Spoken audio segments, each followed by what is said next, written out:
Hi, it's Alaska Granny. Do you ever drive through the desert, backpack or camp?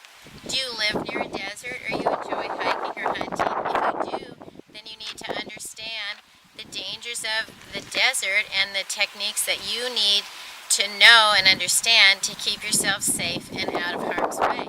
The three dangers of the desert are heat, cold, and dryness. Do you realize during the day it's extremely that's extremely hot and you can easily become overheated, and then it can cause hypothermia. Then at night the desert gets very cold, and then you have the opposite extreme where you've been so hot and now you're freezing cold. So then you get hypothermia. Then there's also the wind, and just the dryness of the air leads to dehydration. The heat leads to sweating, which causes more dehydration. And then any food that you eat, your digestion requires a lot of liquid. So there are some things that you need to know so that when you do go out into the desert or near the desert, you will know what to do so you won't ever have an emergency. To make sure that you're keeping your body safe from the wind, the sun, and the cold, make sure you always dress in layers.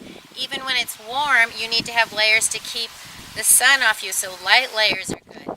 The more layers you have, the warmer you are. You can take them off and put them on to keep yourself safe.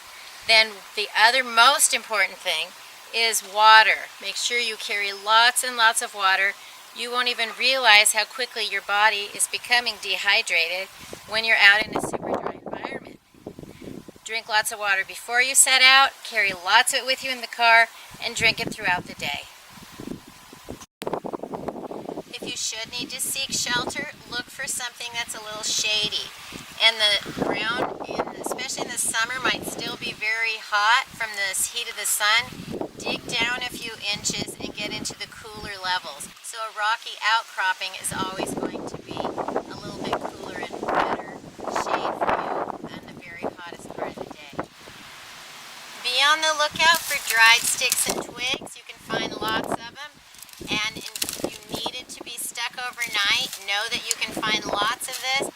Collect as much as you can. Try to find a level spot out of the wind, and that's where you would build a fire.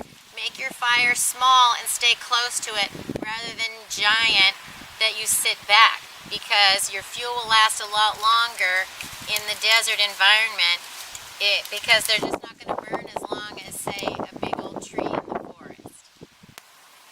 Whether you live in or near the desert or you travel there for hiking, hunting, or recreation, you can have a lot of fun. But just make sure that you are aware of the dangers that are there. Make sure you always carry and drink lots of water. Make sure you understand how to find shade and make an emergency shelter if you needed to, and how to start a fire in a dry desert environment should you need to be stuck overnight in the extreme cold.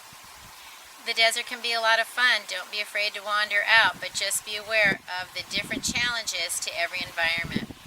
Please subscribe to the Alaska